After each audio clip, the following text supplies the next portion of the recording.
এবার পুলিশও স্বীকার করল ময়মনসিংহের হালুয়াঘাট সীমান্ত দিয়ে ভারতে পালিয়ে গেছে ওসমান হাদির হত্যাকারী ফয়সাল ও আলমগীর।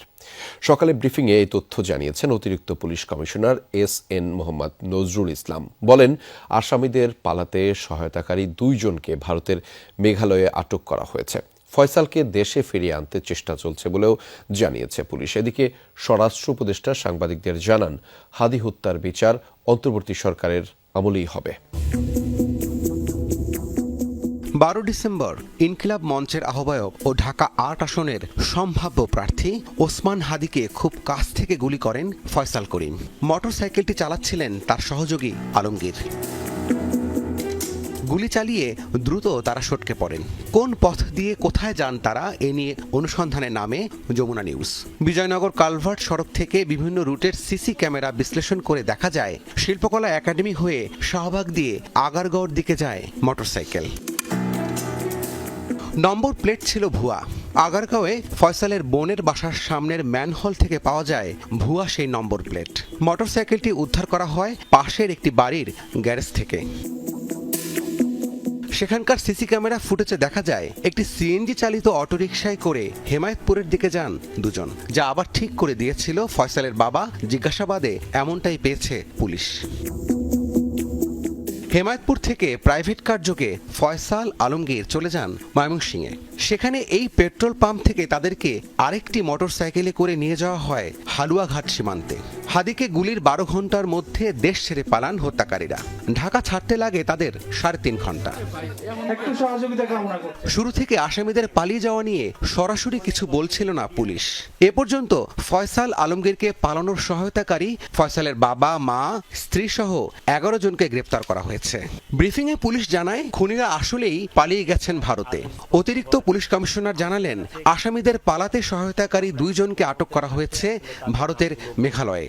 হালুয়াঘাটের পূর্বে মুন ফিলিং স্টেশনে জনৈক ফিলিপ এবং সঞ্জয় তাদেরকে গ্রহণ করার জন্য অপেক্ষা করতে থাকে। ফিলিপ তাকে সীমান্ত পার করে ভারতের মেঘালয় রাজ্যে জনৈক পুত্তির নিকট হস্তান্তর করে। পুত্তি এবং ওই যে ট্যাক্সি ড্রাইভার স্বামী 2 জনকে মেঘালয় পুলিশ অ্যারেস্ট করছে। এটা কিন্তু আমাদের ইনফরমাল কমিউনিকেশনের ফলশ্রুতিতে। ওসমান হাদি হত্যার ঘটনা পূর্ব পরিকল্পিত। পুলিশ বলছে, এ ঘটনায় 6 জন স্বীকারোক্তিমূলক জবানবন্দি দিয়েছেন। উদ্ধার করা হয়েছে হত্যায় ব্যবহৃত আলামত সহ ফয়সালের 3টি আইটি ফার্মের নামে বিভিন্ন ব্যাংক অ্যাকাউন্টের 218 কোটি টাকার চেকের পাতা। ফয়সালের 3টা আইটি ফার্ম আছে। ওই আইটি ফার্মের নামে তার অনেকগুলো ব্যাংক অ্যাকাউন্ট আছে। এই ব্যাংক অ্যাকাউন্টের চেক এগুলো, কিন্তু চেকগুলো দেখা যায় যে চেকগুলো সিগনেচার করা, কিছু কিছু চেকে টাকার অ্যামাউন্ট বসানো আছে, কিছু কিছু চেকে টাকার অ্যামাউন্ট বসানো নাই। হত্যার মোটিভ হিসেবে পুলিশের ধারণা, আধিপত্যবাদের বিরুদ্ধে কড়া অবস্থানে ছিলেন হাদি। এতে একটি গ্রুপ ক্ষতিগ্রস্ত, তাই তাদের টার্গেটে পরিণত হন ওসমান হাদি। তার কথাবার্তা খুবই স্পষ্ট ছিল এবং সে একটা আদর্শকে হোল্ড করে। তাহলে এই আদর্শ বা এই 5 আগস্টে যারা ক্ষতিগ্রস্ত, আমরা ধারণা করতে পারি বা অনুমান করতে পারি যে হত্যাকাণ্ডের পিছনে তারাই জড়িত। এদিকে সচিবালয়ে স্বরাষ্ট্র উপদেষ্টা জাহাঙ্গীর আলম চৌধুরী প্রেস ব্রিফিংয়ে জানান, হাদি হত্যার বিচার অন্তর্বর্তী সরকারের আমলেই হবে।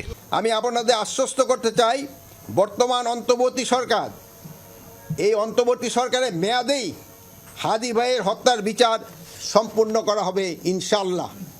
আগামী 10 দিনের মধ্যে এই মামলার চার্জশিট দাখিল করা হবে বলেও জানান স্বরাষ্ট্র উপদেষ্টা। আগামী 10 দিনের মধ্যে, দ্যাট মিন্স 7ই জানুয়ারি 2026-এ এই মামলার চার্জশিট দেওয়া সম্ভব হবে বলে আশা করছি। রাব্বি সিদ্দিকী, যমুনা নিউজ, ঢাকা।